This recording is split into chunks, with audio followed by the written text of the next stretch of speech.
Thank you, Rachel. I appreciate the introduction. Probably overly lengthy, and everybody has now tuned out. No, seriously, though, particularly thank you to Blueprint and to Quest for having me on. We've been very fortunate to build this relationship over the years, and what I'm going to try to do today is give you a little bit of an overview of some of what we've done with that, and sort of providing context to how this can be used and used appropriately, and I think we've worked some of the kinks out, and we've found some things that work and some things that don't. And so hopefully I'll be able to give a little bit of insight in terms of how we've done this. To kind of get started, for today's objectives, first thing I'm going to do is I'll try to provide what I find to be the most important part when it comes to sports science is context. Right? What I've noticed as a trend in sports scientists is we have a lot of data analysts, and that doesn't necessarily make you a sports scientist. And so one of the things we'll talk about today is understanding the demands of the sport, understanding the athlete needs, and things like that. And then from there, we'll bridge into some of the data that we've collected and looking at those links between health, performance, and biomarker testing. And I think the reality is if you can keep an athlete healthy, you can keep them on the field, on the court, in the pool, whatever it is, and there's a much better chance of success. And I'll give a few examples of where we've seen this really develop itself and how we've done it in different ways.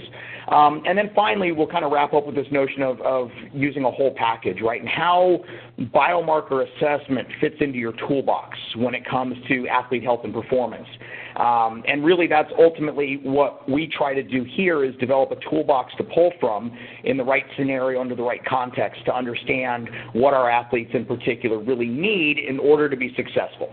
And I think that's what drives a lot of what we do is this notion of pushing them to be their best, finding a way to be able to train on a regular basis and not break down.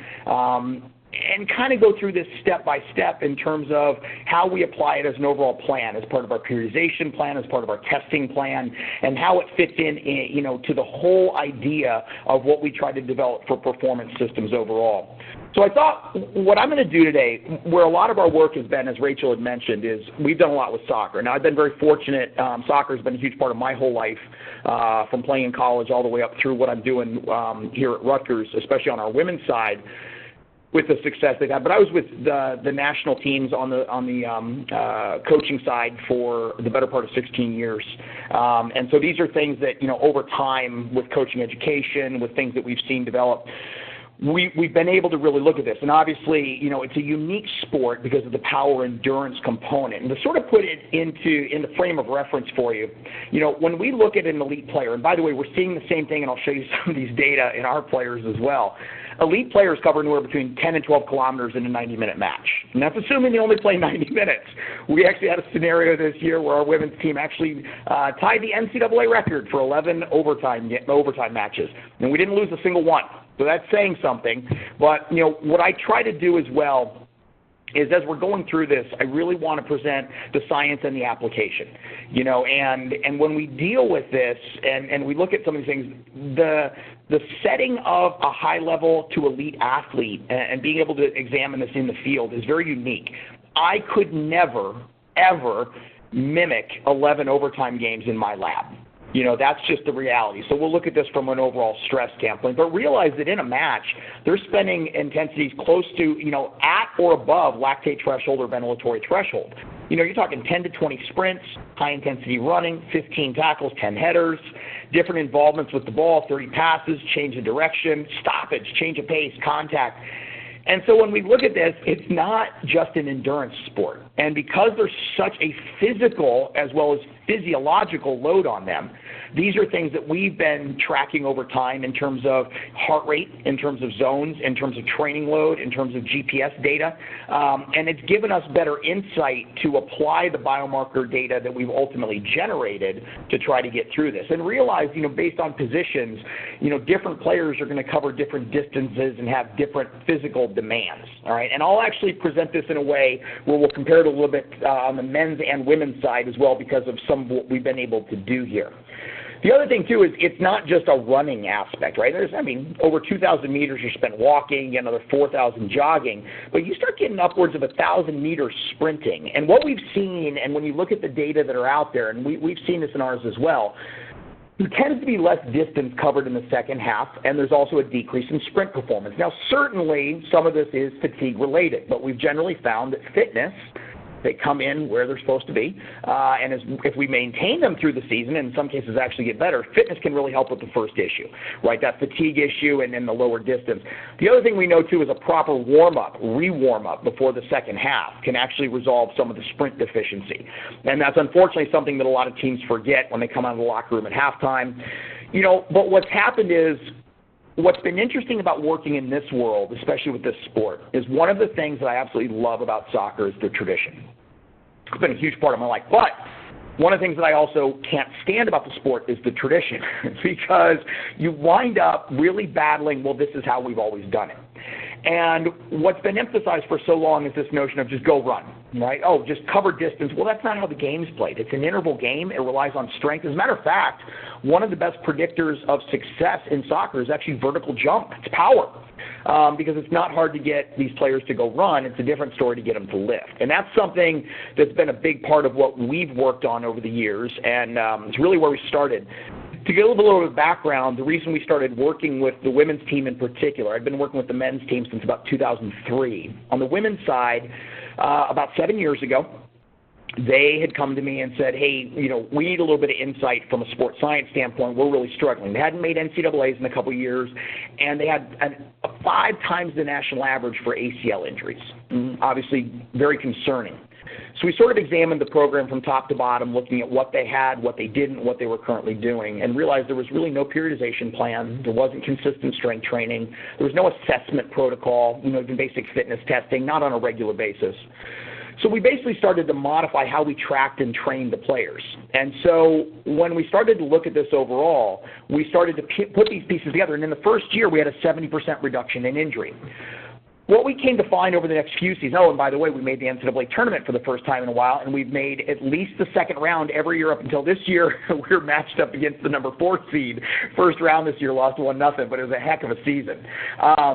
But anyway, when you look at this, and then we advanced to the Final Four. What's been interesting, though, is as we've gone through this, in the last 3 seasons, we've only had 1 season-ending injury.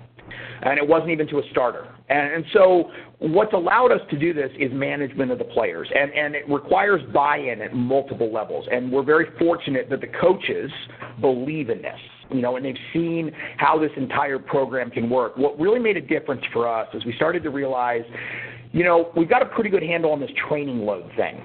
Right, so practices, games, we had but players were still breaking down. We had some nagging soft tissue injuries, things like that.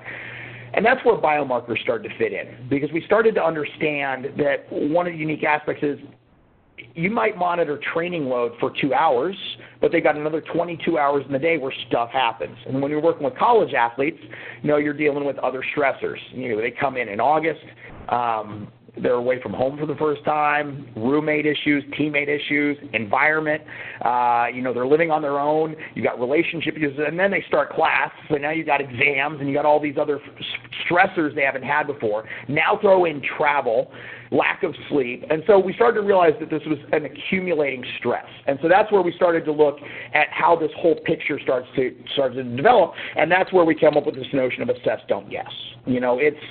It's funny. I remember one time a coach had said, I can tell if a player's fit. I can tell if they're ready. And I'm thinking, are you Harry Potter? I mean, that's impressive, right? It's not magic, but somehow you're reading into this. And it's funny, the data you can get from proper assessment in order to do this. Now, just because you can measure it doesn't mean you should, though. So you have to be judicious when you're actually trying to examine this. And we do need to put it in context.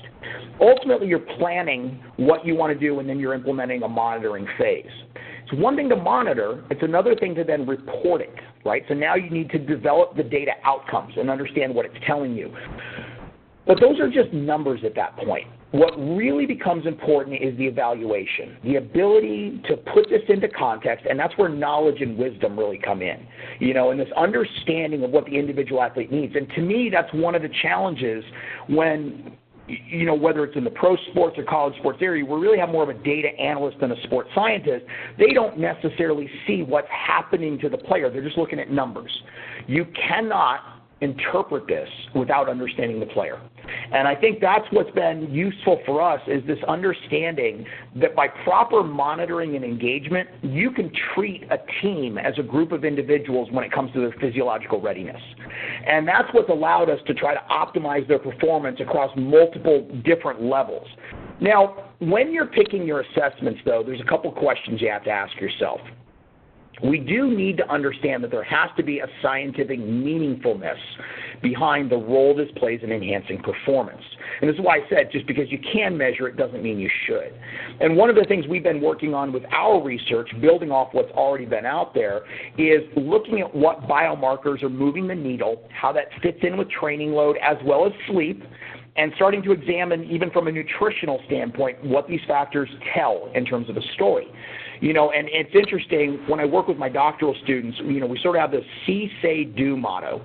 And what we look at with this is, you know, when you're looking at these different measures, and let's say, for example, because this is primarily biomarkers, do you see them change? If they don't change, they're probably not telling you a whole lot of a story, but at the same time, if they change too easily, it might be a little bit spurious. So, you know, how resilient is that to change? But then if you do see it change, what do you say about it, right? So what does it tell you? Because just because it moves in one direction or another doesn't necessarily mean good or bad. And so the question is, what does that tie into from a health and performance standpoint? And then finally, as long as you have something to say about it and you can tell me why it matters for performance, the next question is, what do you do about it? Because if you can't do anything to modify it, it's not actionable. And so the reality is we're looking for things that we can influence in a positive way and that actually have some meaning in terms of what the outcomes are going to be. The other thing, too, is when you're measuring these things, you have to understand timing. You know, you have to understand the biochemical or hormonal aspect of what you're looking at and realize that it's got a time course to it. You know, so if you were to try to look at cortisol, we typically see its peak, you know, immediately after an acute bout within about 30 minutes. But at the same time, realizing that steroid hormones differ from peptide hormones when it comes to half-life, and how long it takes for certain circulating markers to show up to indicate damage or inflammation and things like that. So we have to understand that. The other part that we've had to leverage is understanding the proximity to training or games.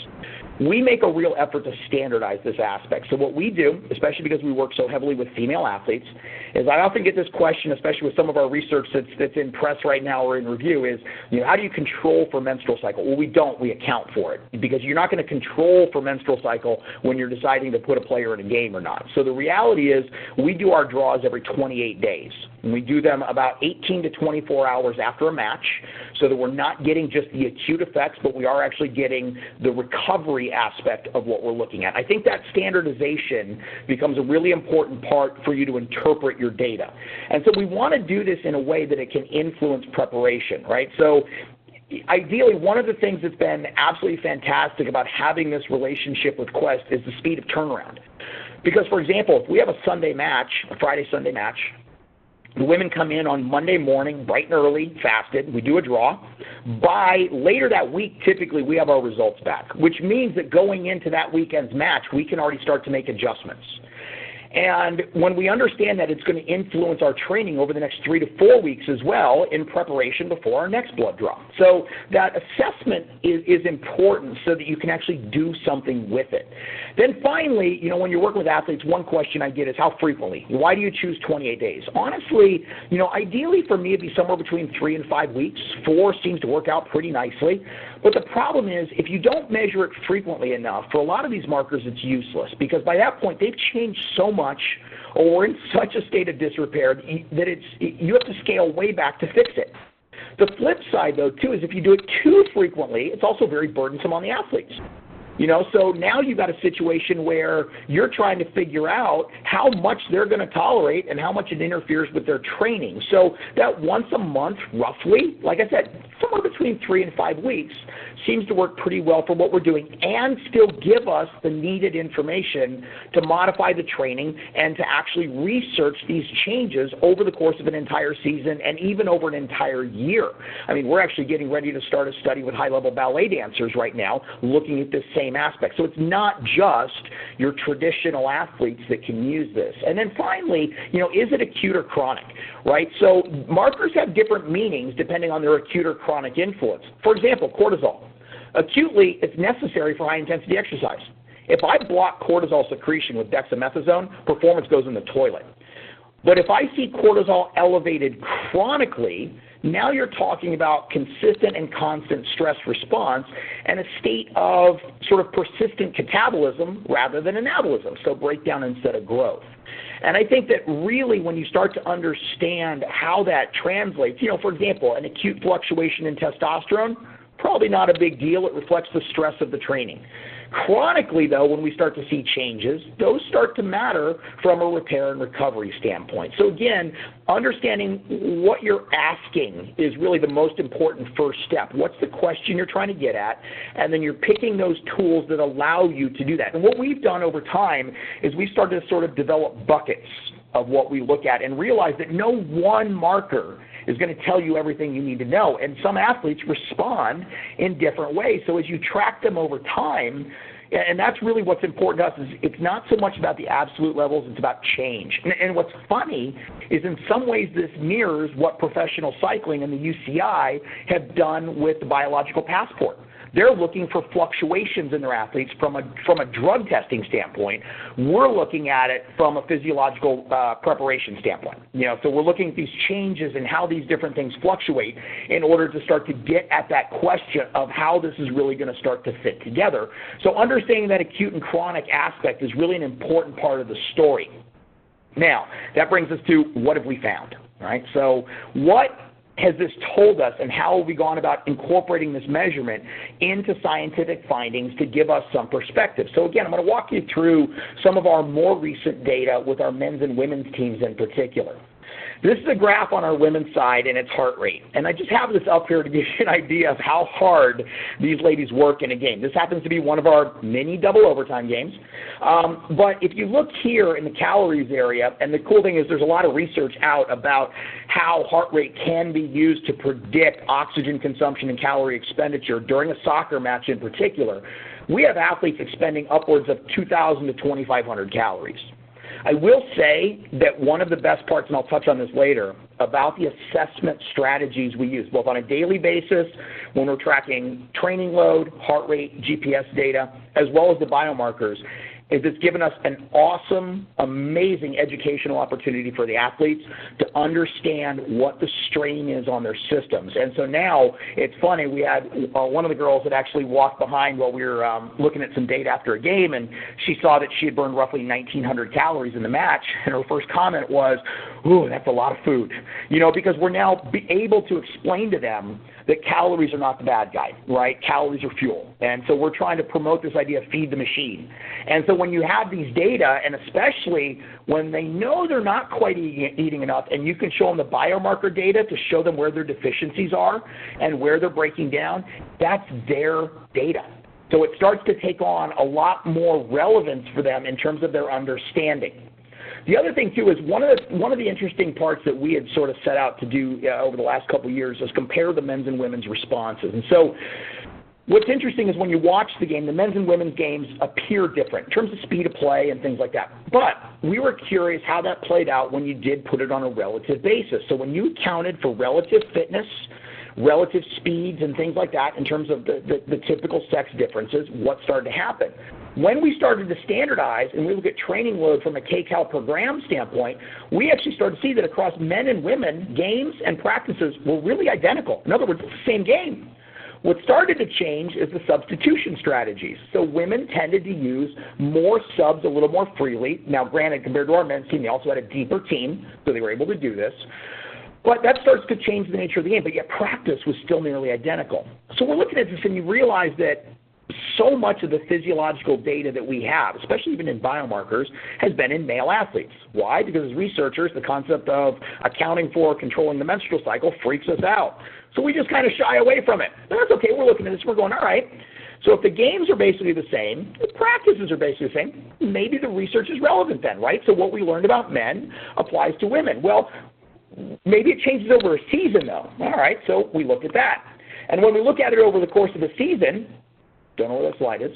Okay, when we look at it over the course of the season, what we start to see is in terms of total distance covered, right? So when we look at the females and males, the highest load, the highest total accumulated distance over a 4-week span, overall training load, and overall calories are nearly identical in terms of their pattern. So what happens is the highest loads are in preseason in that first 4 weeks when they report back. So 2 weeks of preseason, first 2 weeks of the season. And then gradually it comes down by midseason and it fairly plateaus. They do a pretty good job of management going into the games. But the bottom line is that preseason elicits the highest energy expenditure and workload, and then there's a decrease as the season progresses. Now, this is pretty important because then the question is, what have they been doing up to preseason? Because if this is a massive spike in acute workload for them, this could potentially cause some pretty significant disruption. And as a matter of fact, that's exactly what we see. And coming out of that early 4-week span is where we get our initial rise in cortisol, especially in the women, and it takes all the way until the end of the season when training has been maintained and we've done some nutritional intervention in order for them to get back to their normal resting level that they came into preseason at. Same thing happened with a higher elevated total cortisol before it drops towards the end of the season, but you notice we had slightly different patterns for the men and women, so they're not responding identically. And actually on the men's side, where their biggest response was in terms of indications of strain was with creatine kinase. And now some of that certainly may be due to the greater muscle mass in terms of what we're seeing, and that's going to be reflected in overall muscle damage and muscle leakage. But that's something that we're starting to see, okay, there's a little bit of a difference. Perhaps one of the most significant findings we had, and one of the most important ones, and again, this is why change is so important, were the modifications we saw in iron status. And so what we started to see in our female athletes, and this was a fairly robust finding, so this happened in a large majority of them, we had a significant decrease in iron, and through supplementation, it still took us all the way until the end of the season to get them back up to their preseason levels. Same thing was reflected in percent saturation, and we even saw the decrease in ferritin overall throughout the year. So from an iron-carrying and oxygen-carrying capacity, this was somewhat concerning. So we're starting to get to a point where, given the robustness of the findings, should we be looking at a situation where all female athletes should be supplementing with iron? Possibly. It's definitely something to look at, but these changes are something that we really had to pay attention to. And we didn't see this same effect in the men, despite remarkably similar workloads. So again, the story is in the data, but then it's the interpretation of understanding, the why. And it's not just due to increased plasma volume, so it's not just athletic anemia, because they were already fit coming in. Their plasma volume was already expanded. And so as we see the progression over the season, and what's interesting is the inflection occurred right at the end of that biggest training load period. And it wasn't until they were able to maintain that they were able to start to replenish this. So again, it's a lesson learned in terms of the demands of preseason as well. Speaking of preseason, one of the more interesting findings we've stumbled on while looking at this was we were curious about what actually does occur in that preseason and early season setting. So that first 4 weeks when they're reporting back. And obviously we want our athletes to come in fit, ready, and able to go. What we actually found is something we're calling the fit athlete paradox. This is out in review now. But what we found is that the athletes that had higher fitness coming into preseason, so higher VO2 max, lower percent body fat, actually had the biggest hormonal disruptions. And so we actually saw the most physiological strain on them. And so when we went in and looked at the training load data, it turns out, not surprisingly, but importantly, that the more fit athletes did more work. In other words, they're making up for their less fit counterparts to keep the level of play high. And so what's happening is you now have your higher level players coming out of preseason more broken down, and your less fit players potentially not getting the physiological load to get them ready for the season. So the next year, the coaches actually modified this, paid more attention to those more fit players, and pulled them a little bit earlier and gave the less fit players a little bit more work, and we didn't see this effect. Because now they were able to control it from the standpoint of overall game management and player management. And so what happens is if you can do more work and you couple that with high volume, short recovery, multiple session days in preseason, your more fit athletes are actually at greater risk of damage coming out of that period of time. Now, that doesn't mean that you don't want your athletes to be fit. What this would suggest is why it's so important that they all come in ready to go so that you're not making up for the less ready players. And so there's sort of that championship attitude and mentality that goes into this in terms of taking ownership and commitment to the team. And being able to show the players this wound up shifting a lot of their attitudes toward how they went about getting ready coming into the season in order to be prepared. But what this ultimately comes down to is we've got these data, right? But what we have to do is provide context to the information. So then we step back and we say, okay, so when was our greatest stress incurred? It was preseason. Why? It's a huge increase in acute workload as well as the overall workload for that 4-week period. Ideally, we would start preseason earlier. And I think that's something that from an NCAA standpoint is even being looked at because of player management. I think it's a great idea. But then you also have to ask yourself, what can the individual control, right? Because there are certain things that player is in charge of, but ironically, the one thing that may be most modifiable for them is the one thing they can't control, which is the training. And that's why at the organizational level, it's so important that the coaches, the management understands what these players actually need and what they can do to help them through. And so that individual control comes down to diet, sleep, stress management, but these are all skills that we can help teach them. And when they have their own data to see changing, that's important. Now, what's really funny, too, is I've noticed, having worked with a couple, on the pro athlete side or other athletes that are interested in the Blueprint panel, they'll get the results back and they're like, oh, that was worthless. Everything's fine. Well, no. That tells you everything's fine. And honestly, what I found over the years is when you're working with some athletes, when everything's sort of in the green and you're ready to go, if we're getting ready for like the most important match or tournament, I want a few of those things starting to push towards yellow, right? We want to push that fine line between optimal and overtraining and understand when to back off. And so it gives us the data to judge our taper a heck of a lot better. But the other thing, too, that this allowed us to do is account for overall stress. To us, this was the missing piece of the puzzle. It's not just about what happens in the training and games. It's what happens in life. And so when we start to look at these biomarker changes on the hormonal side, the ones that respond to diet and things like that, we're looking at places where we can take action. And at the same time, it's helping us explain what's going on outside of just the training. Now, granted, some of this might be reflected in the training, right? So if their performance starts to drop, if we're seeing these effects, those are important. And probably one of the best examples of that is a couple of years ago, we actually had 2 players, very critical players for the team, who over the course of about mid-season, we're a little over halfway through the season, we started to notice that in-game, not only was their goal production dropping, but time spent in the high-speed zones on GPS was starting to come down. Heart rate was staying elevated, but it wasn't really recovering in a typical interval fashion. And more importantly, cortisol had really started to decline, so had IL-6, and it had done this over a period of time. So I went to the coach, and to his credit, Mike O'Neill on the women's side is just a phenomenal person to work with first and foremost, but he understands that there are limitations on his understanding of this, much like anybody else's understandings of soccer, right? He's phenomenal at what he does, and one of the reasons is he allows and surrounds himself with people that know what they're doing. So anyway, we started talking. I said, hey, so we need them in games, I know that, but based on the data we're seeing, can you give them to me for practice? Can we sit them for practice for a little while? Can we yank back, start the recovery? We've got to feed them more. But they'll play in games. So he said, okay, how long? 2 weeks. Let's start with that. That's our management plan. Let's see how they respond. And so in the first week of sitting them from Monday until Friday's game, the funny thing is both of them went out and scored multiple goals that weekend. Their time in the high-speed zones went back up. And the next question after the game from Mike was, who else do we need to sit? And that just shows where the impact can come and understanding the needs of the individual player as well as the importance of organizational buy-in. I would strongly recommend that anybody that goes in this direction, and this is true for sports science at an organizational level in general, is either go all in or don't do it.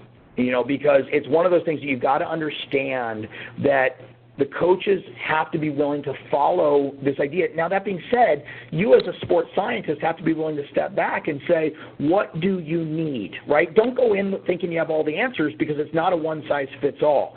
And so even when you apply the biomarkers, understand what the limitations might be on measurement, what buy-in you're going to get from the players and how you get that. Now, I'll tell you right now, if you're not getting buy-in, that's on you, because these coaches typically don't have a background in kinesiology or exercise science or sport nutrition. So we need to do a good job of explaining exactly this type of stuff. And then we have to account for those individual factors. What's their history from a fitness standpoint in terms of the progression over the years, in terms of where they came in when we started the measurement, and what's their injury history, and paying attention to that and knowing that we need to find ways to understand where they may be more prone to this in order to try to head that off before it actually becomes a major problem. Look, at the end of the day, it's not magic, it's science, right? And science works, not just some of the time, all the time. If you don't believe me, try gravity. All right? But these are tools, and choose the right one for the job. It doesn't mean you need to use everything all at one time. I'll never forget, I was at the NSCA conference, it must have been 4 or 5 years ago now. They had a sports scientist from one of the Australian rules football teams presenting. And on one of his slides, he actually showed that one of the best predictors of performance was time spent in high-speed running. All right? Makes sense. So obviously, if you can work on speed and things like that, that's going to be important. 4 slides later, best predictor of injury, time spent in high-speed running. Never made the connection that the same predictor of performance was the same predictor of injury. So again, when you're looking at these things, put them into context, choose the right tools for the question you're asking. What I would strongly recommend is pick a few things and get really good at them. You don't have to do everything all at one time. Build it systematically.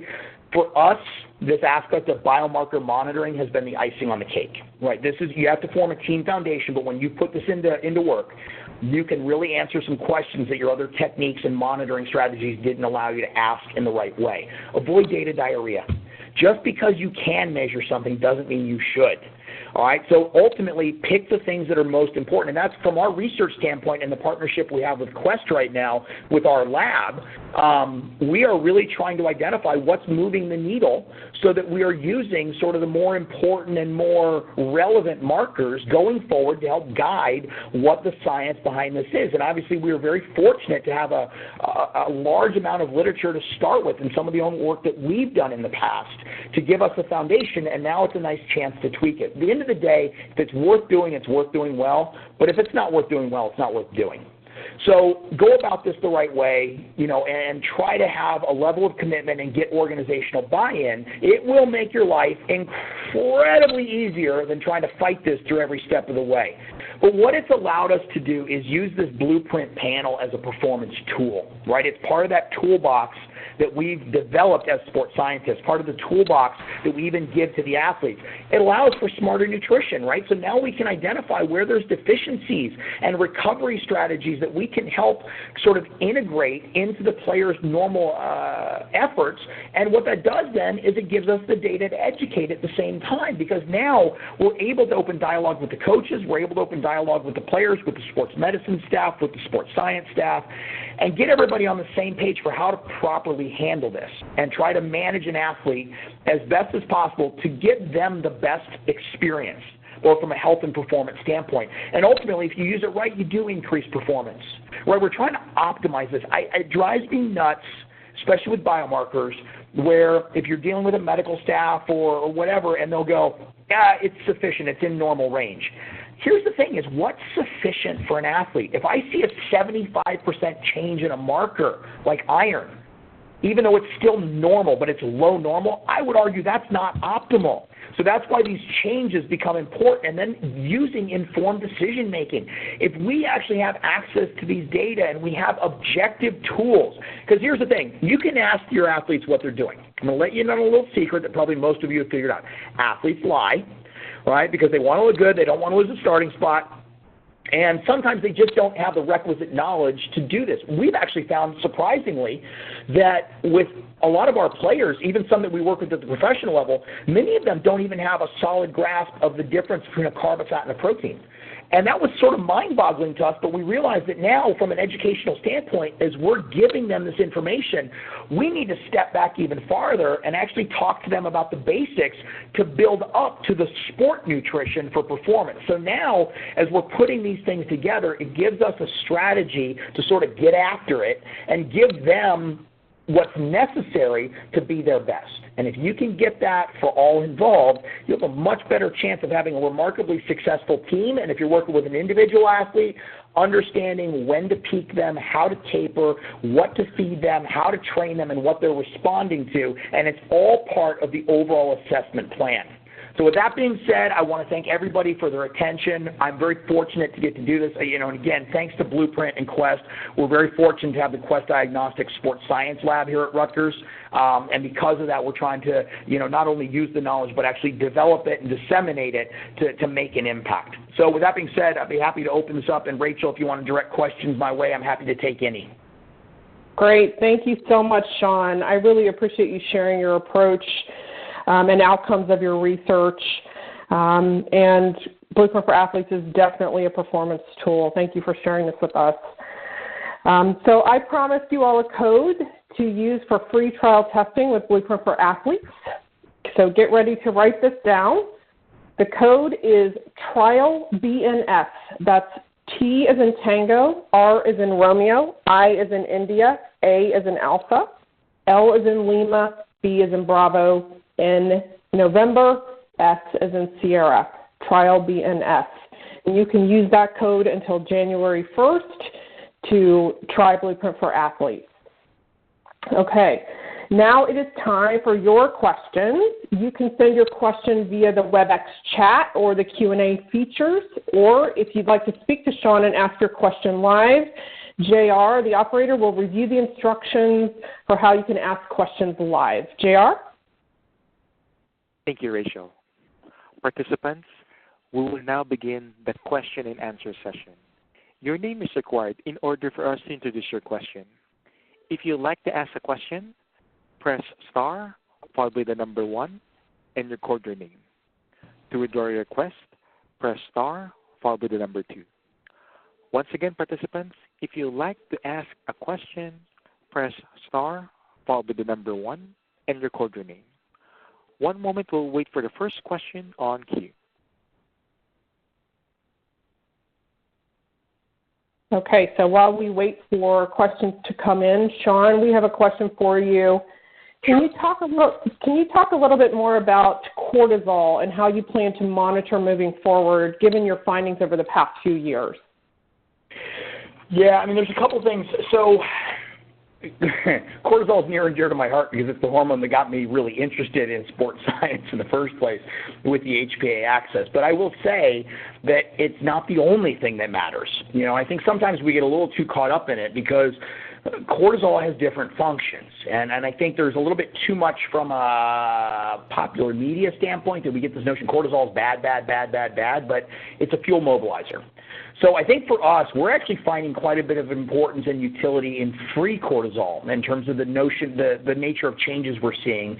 The other thing that we're finding that's fairly consistent with some work that's been done in the UK as well with Kirstie Elliott-Sale and some of her group is we're also finding that you do need to be aware, especially in the female athlete, that oral contraceptives can influence the resting levels of cortisol as well. So we pay attention to that in terms of the women that we're working with in terms of knowing sort of whether they're on oral contraceptives or not and how that might be influencing those values. And that's why we don't just focus on the absolute level, but more on the changes because we still do see changes with them. But again, it's part of the piece of information. But I think for me, cortisol is a nice, I guess you could sort of say, foundational hormone because of what it does reflect from a stress standpoint. But again, given that it's a glucocorticoid and its interrelationship in terms of control of the immune response, the inflammatory response, we're finding it very useful to look at in conjunction, for example, with IL-6, with TNF-alpha, with other markers of inflammatory response, with some of our immune markers that we get in our typical CBC panels and things like that. So, it's part of the overall story. It tends to be sort of one of the main actors in the overall story, but we use it in context of what we see change with other factors as well. Okay, great. We do have a couple of questions that have come in through the chat feature. The first question comes from Clyde Wilson. His question is, are the cortisol, CK, et cetera, over the season findings published? They are in abstract form, and they are hopefully going to be published soon because we actually have 3 manuscripts out with that information right now that are in review or in press. So as soon as those are out, then we will definitely, and I'm sure Quest will as well, let everybody know about that because those are the things that we've been working on most recently to get out. Great. The next question comes from Lindsay Langford. She asks, can you explain why you test iron and how you use it versus ferritin? Well, we don't use it versus ferritin. We use them all in conjunction. If we only saw a change in iron and none of the other markers, we'd probably look at purely dietary issues and figure out what's going on. But in terms of why we test iron and its role in hemoglobin from an oxygen carrying capacity standpoint, and obviously its initial importance in overall anemia as well, we do find iron to be an important factor, and we've tended to see it fluctuate through menstrual cycles and things like that. But importantly, there's some evidence for what can happen to the heme groups as well as what we're getting with overall degradation and hemolysis over time under large situational demands. One thing that I didn't have in here that's something else we've looked at simultaneously is also the role of thyroid hormone in this. And we actually have seen some interplay between those, and we actually saw a pretty remarkable increase in T3 coming out of preseason, probably to adjust for the metabolic demands. So rather than an initial decrease because of what we would see with relative energy deficiency, there was actually sort of a super compensation by the system in order to try to get this in check. So I think from that standpoint, using it in conjunction, but we actually use, we also have percent saturation, ferritin, as well as iron that we look at with this. And so it's not just a singular hematological marker, but it's sort of the overall story. And I will say, though, that they tend to change in a remarkably consistent fashion across that entire hematological group. All right. JR, I want to check in with you to see if we have any questions on the live line. Right now, we don't have any questions on queue. Once again, participants, if you'd like to ask a question over the phone, press star, followed by the number 1, and record your name. All right. We do have another question in the chat from Jennifer Chu. She asked, with these findings specific to women's soccer, how applicable could some of these findings be geared towards other women's sports? I mean, I think when you look at time spent in high intensity and things like that, and you look at the overall demands, I'd be hesitant to say that these findings are, let me back up. Yes, they are specific to soccer because that was our population. But to tell you the truth, one of the other studies that we have out right now is actually in field hockey, and we saw something pretty similar. So to tell you the truth, I think across field sports in general and anything where there's a high physical demand incorporating, other sort of off-field or off-court stressors, I feel pretty confident from a women's function standpoint, this has relevance across the board. Certainly soccer provides a unique model, mainly because it's such a highly played sport. So worldwide, this has some larger impact. But I think at the same time, when you look at it as a model for power endurance, certainly other things fall under that. And I know, going back a ways, I remember when, when Quest was working with the Liberty and stuff like that, and, they saw some pretty similar things. It's just they tended to have bigger time gaps in terms of assessment, and I think that if you start to look at this from, sort of a monthly assessment, it wouldn't surprise me at all if you don't start to see this with more of the female athletes. But what we're seeing, and one thing that we just did this year is why I don't have the data on it yet because we're still analyzing it, but we actually integrated a nutritional component to this year and did an intervention looking at whether protein or carbohydrate made a difference in overall biomarker and performance changes trying to address relative energy deficiency. So really from a female athlete health standpoint, I would argue that it has a little more robust application than just relative to soccer, but certainly that's where these data were generated, so it's probably going to have a little more relevance to that for certain. All right. JR checking in again to see if there are any questions in queue. Right now, we don't have any questions on queue, So participants, if you'd like to ask a question, just press star followed by the number 1 and record your name. All right. I have another question for you, Shawn. After making adjustments to training and recovery protocols, how long does it typically take before you see an improvement in both the athletes' biomarker levels and their performance? Yeah, it's a good question, and in some ways it depends on how far gone they are as well as how consistent they are with the application, and we've run into this. Funny, I was just at a committee meeting for NCAA this weekend, and I was talking to a team physician from another university, and they were talking about iron supplementation in their athletes, in the women, and the problem getting them to do it on a regular basis. So in other words, they prescribe it to them, and then they don't consistently take it. So I think it would be hard to put a time course on this. I will say from an iron standpoint, what we've seen with that, as well as to some degree vitamin D and omega-3 levels, there's some good data out there on this as well. That can take a matter of weeks at least in some cases. I would say that when we start to see these modifications in performance, and we give them some deload time, in terms of sort of an in-season taper, we see pretty immediate results, within a week, 2 weeks, especially if they're overreached and not overtrained. If they're overtrained, we've got a whole different problem. But I would say within the biomarkers, then we usually see a modification by the next draw. Now, whether those biomarkers would have changed in 1 or 2 weeks, I don't know. Just from an invasiveness standpoint, that's just something that we can't do, in this type of setting, to look at them that frequently. But within that 28-day cycle, by the next draw, if we've made some adjustments, we do see modifications fairly quickly, certainly especially on the hormonal side, the breakdown side, and inflammation. A little longer with some of the nutritional markers, just in terms of absorption differences and adherence to the plan as well.